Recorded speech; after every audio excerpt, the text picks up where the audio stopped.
திருச்செந்தூர் ஆண்டவனே வேல் முருகா, தினம் உனக்கு நன்றி சொல்வோம் மால் மருகா.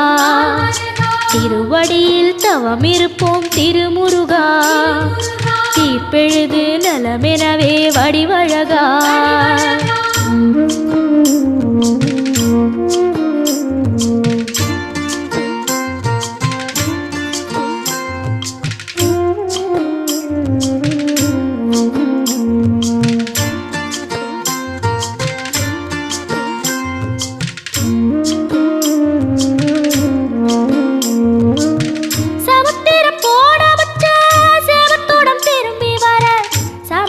சாமி